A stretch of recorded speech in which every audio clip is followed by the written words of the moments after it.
Are you ready to leave behind overwhelm and gain some clarity and focus? Are you ready to go get that nugget? Let's go. Yeah. Welcome to Life Mastery for Women. I'm your host, Jen Mack, Lady of the Mind. Join me here 3 times a week for empowering conversations, powerful tools, and techniques to help you experience more joy, healing, and deeper connections in your life. Get ready, ladies. It's time to get that nugget of inspiration towards your transformation. Life is hard, but your personal growth doesn't have to be. Hey ladies, it's Jen Mack, Lady of the Mind, here today with my beautiful wife, Amy. Hello, everyone. And we hope we are finding you working with clarity and focus. And if you're not experiencing clarity and focus, then it is our intention that in today's episode, we give you just one nugget of inspiration towards your transformation. So let's go. Let's go get that nugget. So we want to kind of walk you through, again, we had a little bit of a coaching situation. It is Memorial Day weekend. And Amy came home and we're just like, we get into the cycle of confusion every week where, it comes the weekend and we're like, yeah, we're going to do all this stuff and we're going to go in the garden and we're going to go to the beach and we're going to hang out and we're going to ride bikes and walk the dogs and get all this stuff done and work on the program. And she's got some stuff to do at the desk. And then we get in the house and something hits us straight over the head. Tell us about your experience. In a word, overwhelm. In one word. You should see her face right now. Her face is red. We did get some sun today. We'll tell you about that at the end of the episode. We'll try not to let me forget. But, okay. But her face just screamed with overwhelm. And I'm like, immediately moved into coach mode. And I'm like, okay, what do we got to do? I said, there's something wrong with me. I just am not doing great.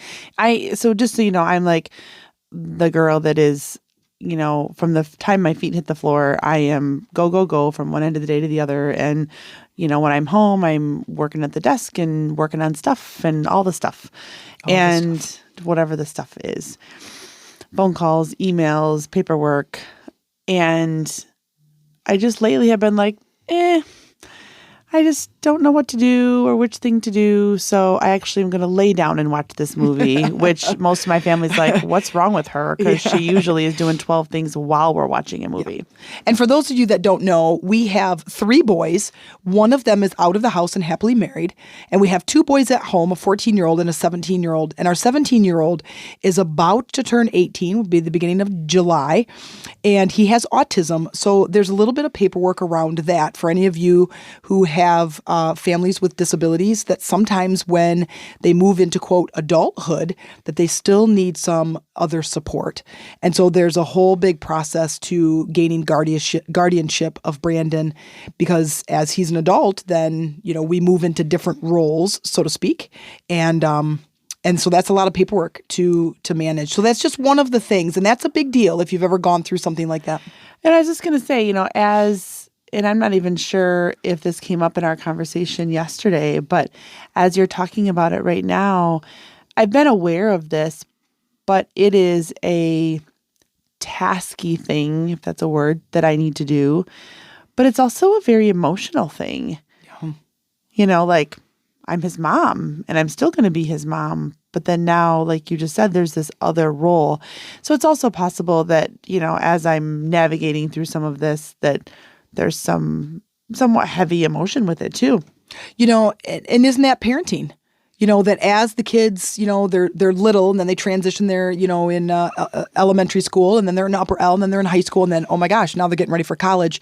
And there's that kind of leave the nest syndrome, a lot of women feel, and probably men too, mothers and fathers, and moving into a different role with your kids. And so not only is that an experience, but with Brandon, he's not necessarily, quote, leaving the nest, but and really, if you think about it, our roles are not going to change. Our relationship with Brandon's not going to change. It might on a piece of paper. Yeah. But you're still his mom. So, but, she's got a point, as you move through some of these processes in life, that there's new emotional, pieces to deal with. So in an effort to keep us on track, I will say, let's put a pin in this, because I think this could be an entirely different podcast episode.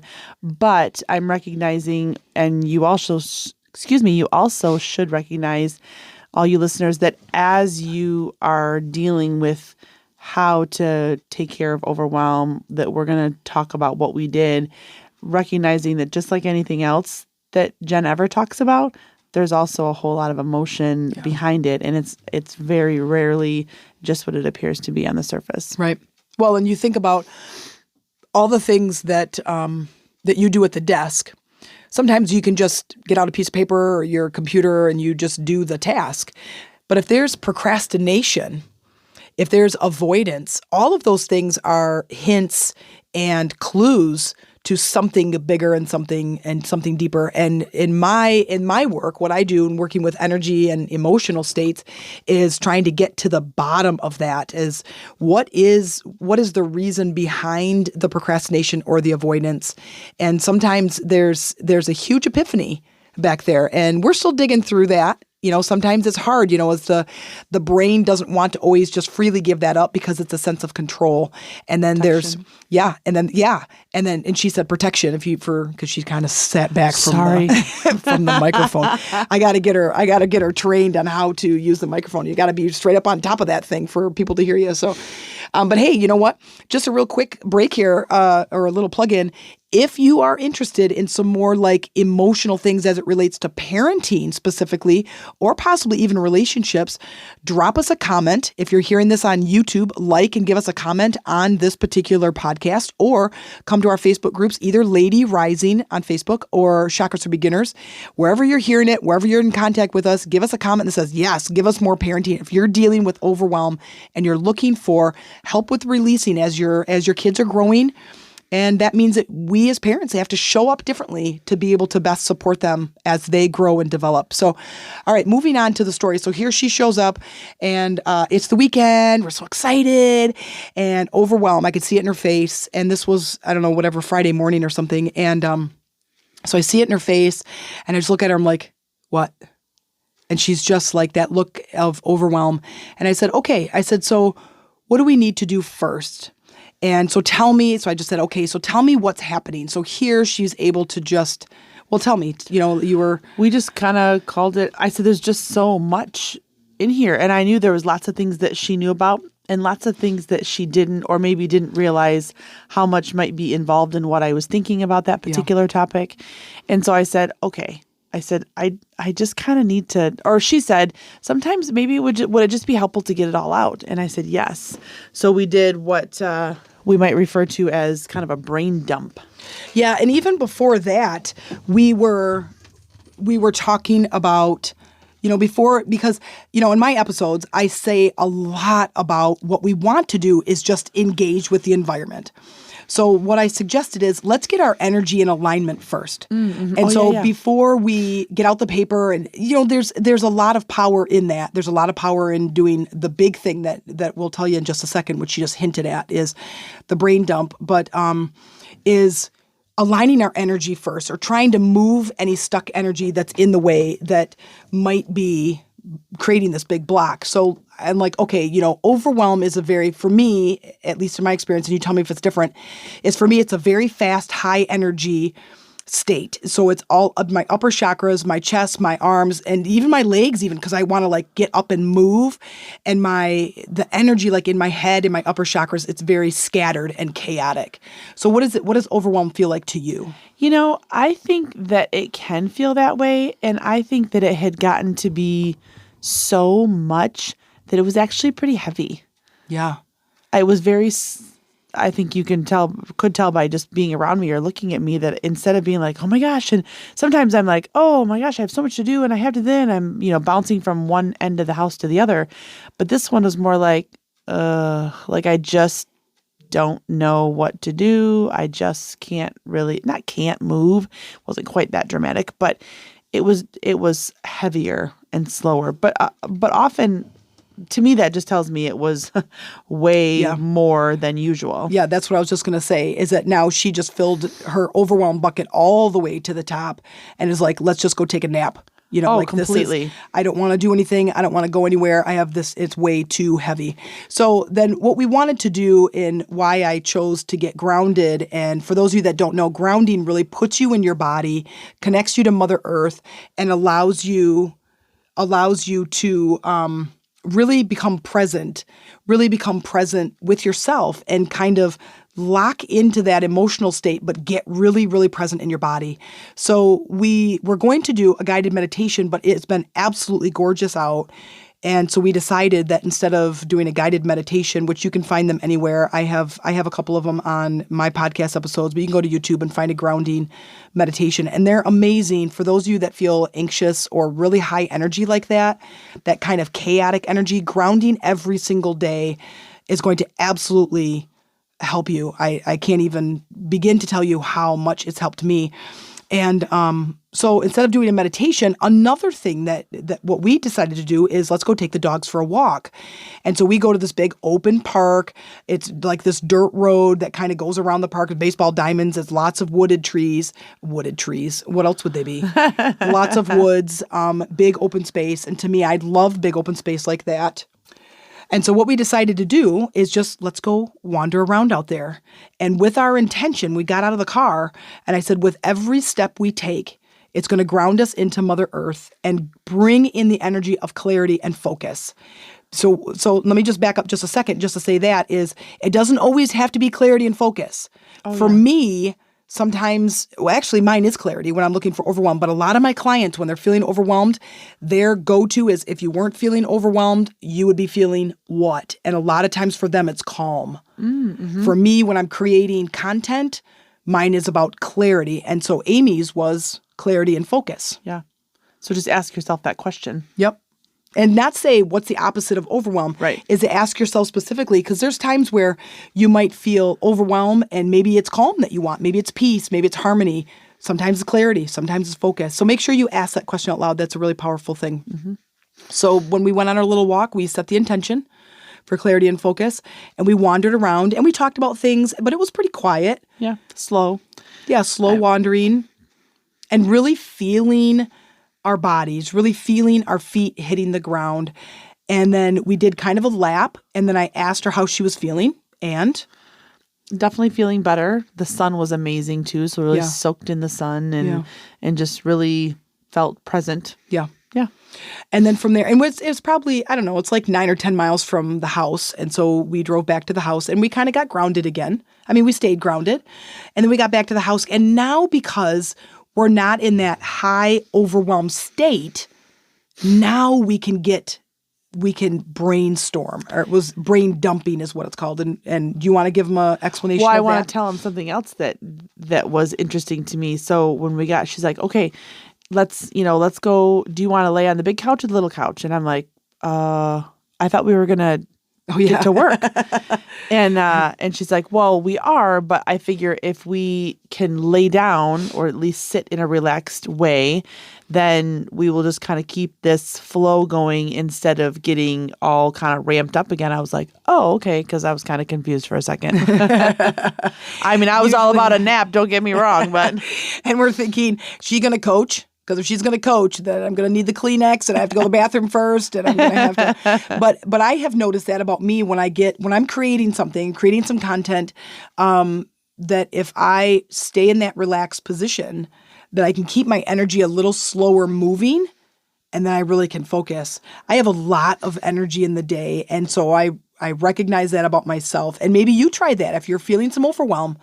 Is you try that if maybe standing isn't a good idea. Maybe, if you have a stand-up desk, like sometimes if I'm really creating, like we have a retreat coming up that we're creating for our group coaching program, and I have to be downstairs working where I have whiteboards all over the place. I can stand. I have a stand-up desk, and that's a lot of high energy. I do a lot of pacing. I wander around my office as I'm thinking and talking and hashing out different ideas.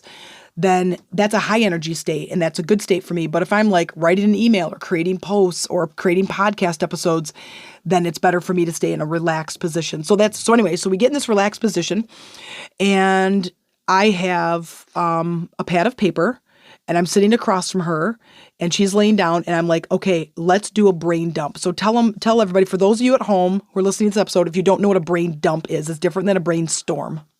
Oh, yeah. So I literally and she insisted on scribing, being the person writing, but I just literally told her everything that was in my brain that was, it started out as all sorts of to-dos. I need to this, I need to this, I need to that, I need to this, Yep. list. And, we made sure at the beginning, just say it. Don't launch into a big story about it. Don't give all the details about it. Just say what the thing is. So I said it, and then what maybe one or two little to-dos underneath that might have been. And then, as I started to get all of those things out, then there became some things that were maybe weighing heavy, or things that were that I was worried about or had concerns about, or that were on my mind, so as the big pile of things got out and we got to some of the other things, then it was a few maybe more emotional things, nothing huge, but they went from task things to more concern, worry, emotional things a little bit. And when we started, as I have a pad of paper and I'm like, okay, go. When we're emptying out our brain, this is our mental capacity. And as you've heard me say before, our mental capacity is not very big. It doesn't hold a lot, but we cram a lot in there. And it's, to me, I can feel like it's this container that's inside your head, and it's all these things that you have to do that are bouncing around in there, causing that chaos in your head. I have so much to do. Too many tabs open, right? And so when we can brain dump, you're emptying that out. So now you can think of one thing at a time. So a brain dump is basically you're like taking your ear off and just shaking all those things out and writing them down. And like she said, staying on one topic at a time. And so we stay on one topic. She would say, okay, she wrote, let's say, like guardianship for Brandon. And so I would write guardianship. And then I like, okay, what needs to be done? Oh, I need to send this email. I need to gather this paperwork. I need to make this phone call. I need to go in and visit this person. So I wrote all those down. And I could see that it was creating a little something in her. So I'm like, okay. And then she goes, and I'm worried. I'm worried about this. And so then we kind of talked about that. We kind of uncovered seeing things about the role changes that are, as Brandon turns 18 years old, and now it's a guardianship, but wait, I'm still his mom. And so we kind of, I wouldn't say dove head first, but we uncovered some emotions behind that. And so then now at the end, we have this two solid pieces of paper with this whole list kind of outlined. And then it was like, okay, now I'm like, how do you feel? You feel pretty good. She feels better. Mm-hmm. And brain was a little bit clearer, right? And then now we went back through the list and said, what are some of those things that we can kind of either put on the calendar, you could delegate to me, delegate to somebody else, or maybe it's not something that we have to do right this minute. And so then we did that. Yep. And so then now tell us about the process after. Like, how did it feel now that you kind of delegated some of those things to me, and we put some things on the calendar when you could go to this appointment or send an email. Okay, so just tell us like the after effect. It felt good. It felt good to have made some decisions, realizing you were closer to having some things done than you thought maybe. And for me, some of the things that were on the list required some conversations between Jen and I, family decisions to be made. So then, sometimes I don't know what it's like in relationships that you have, but you have the stuff you're thinking about and your responsibilities, and they have the stuff that they're thinking about and their responsibilities. And certainly they overlap, but certain things fall more to me and certain things fall more to her.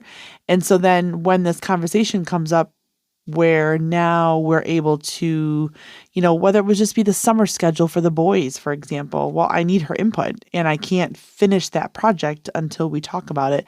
So then because that came up, it gave us the opportunity to talk about it and kind of come to as much of decisions as we could at that time. So that was really helpful, instead of me just knowing it's on my list of things to do, but then now we accomplished it or plan to talk about it again at a future point. Yeah. And this is where, communication is so vital and it is so important. And I think a lot of times that as a partnership, you get into these certain roles that you're good at, and then that becomes the sole job of that person. And she's better at things than I am, and I'm better at things than she is. And so we kind of have these defined roles, and we don't always talk about what it is that we did or need to do with each other necessarily. Right. And it's like, she's got these tasky things to do, and I'm a very big picture thinker. And so she's like, sometimes you, Jen, get overwhelmed with talking about all these things. And so I'm not going to talk about it with you. But at the same time, we're a team. And maybe being able to take this big, all of these tasks and break them down where I can help with that. And then some of the tasks I can actually help with. There are phone calls I can make, or, I need to take Brandon to get his glasses fixed. Okay, well, I can go do that. And she's like, oh, you can? You know what I mean? So it's about asking help. It's about getting it out of your head, and it's about recognizing where you're at, what you need to do, and finding different ways to do those things instead of a bunch of shouldings, when it's, I should be at the desk, or I need to go do this, or I should go do that. And it's like, I was just talking about this a couple weeks ago, maybe, where I'm like, I'm a rebel against my own shoulds, where I like say, I should write the list in email, right? We have this giant list, of emails, and I don't write them at all. And I should do that. Well, then I go, well, God, you're telling me what to do. I'm going to go do something else now. I'm going to rebel against it. Like, you're the one who said it, and you're rebelling against it. It's pretty ridiculous when you stand back and look at it. Seriously. One of the other things that we are talking about doing is also what we are calling office work sprints. Is, you have this list, you have to send some emails and staying on a task, one task at a time, until it's at least pushed forward to the place it can be pushed forward. Sometimes these projects aren't complete. So like this guardianship paperwork is on the list right now is I need to write this email and I need to gather all of the paperwork. Okay, so you're going to do those two things.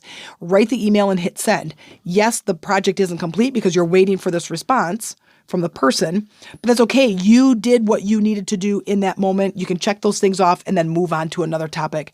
And I always recommend just set a timer. It's 4:20 right now, so let's just work until 5 o'clock, see what you can do, check off one thing at a time, try to stay focused, make notes if your brain gets cluttered with something else. But it really is about the person holding the flashlight that's in control, not the flashlight. It's the mind that's got the flashlight that is over here, over there, look at over here, and it is all scattered all over the place. It's like you, deep down, the real you is the person, the spirit holding the flashlight. You direct where your focus goes. That you are the holder of the flashlight, not the flashlight. I know it's a little bit of an analogy. It's in one of my older, last year's podcast. It was a good one, though. That was a good one. Absolutely. All right. So that was pretty good. The other thing that we talked about is where she is in her meditation practice. And I do wonder, as we meditate, one of the things that I've suggested, I'm like, okay, we need to meditate every day, sometimes even 3 times a day. Like, just get it in and get really proficient at it and get really good at it. And you start recognizing that just collectively you start feeling better. And she's like, okay, but listen, if I sit down and meditate, the stuff still needs to be done. And I said, right, but you know what? If you're meditating on clarity or focus, then you're going to recognize that collectively you're either going to have better focus. So when you do sit down, right what to do and things start kind of going smoother. Or sometimes there are no demands from other people. Like, things just don't come across your desk. So instead of having 20,000 things a day to do, you have 10,000 things and you keep meditating. Now you have 5,000, and the list just gets better and you just get better. And we have talked about it numerous times. You meditate every day. And then all of a sudden 2 days goes by and you're starting to feel a little bit moody. And then 4 days goes by and you're starting to feel like things, maybe you don't feel good physically. And then 6 days go by and you're like, oh my God, it's the weekend and all I want to do is take a nap. And I'm like, and it's called the meditation drop. And so it's like you are raising your numbers. You meditate every day. You're raising your numbers. And then all of a sudden you stop, you quit, you forget, and your numbers start going back down. And sometimes it is quite the fall. Mm-hmm. So do you want to give anything? Do you want to talk about that at all? Sure. I think that for me, it's not something that I thought of. It's interesting because, not to throw you under the bus or anything, but dude. Wait, before you say anything. I'm positive that it's something she's already said about herself on the podcast, but I can see it very clearly in her when it happens. I probably have said it. I'm sure you have. And so for me, I do think that this could be something that is a combination and that's a part of it. Cameron and I were meditating every morning on our way, not on our way, we weren't meditating on our way anywhere before we left for work and school. So I was taking him to school every day. And so his schedule has changed slightly. And now Jen has been taking him to school. And so now I'm up, I'm getting ready, and then I'm going to work, and I'm going to work early. And so interestingly, I haven't been meditating in the morning like I was. And it wasn't until we talked about it this weekend that she's like, do you think that has anything to do with it? And I certainly think that it, could definitely play a part in this heavier feeling of overwhelm or this different feeling that I'm having. Yeah. Because I definitely a couple times have said, there's something wrong with me. Like I just, because usually I'm go, go, go. I might be spinning. I might not be getting actually a lot done, but I sure look like I am. Yeah. Well, whereas this been more like I'm going to go take a nap. She didn't spill any secret about me, but when I drop, it is hard and fast. I'm like, okay. And I have quite the rainbow of emotions that I deal with pretty much like every 10 minutes. Rainbow is such a pretty sight, and I wouldn't say that's what happens. That's all, folks. That's all I'm going to say. Anyway, all right, let's wrap up this podcast, and thanks for listening. So if this is something that you would like some help in, we are a supportive group. And we would love to be able to work with you. So send us an email at themeditationroomtc@gmail.com and, say, hey, you know what? I want to work with you, or I want to see what you got. I want to be able to have some clarity and focus, or you two seems like so much fun. I just want to hang out with you. We are a lot of fun. We are a lot of fun, unless we're not. But you know what? You know what we are?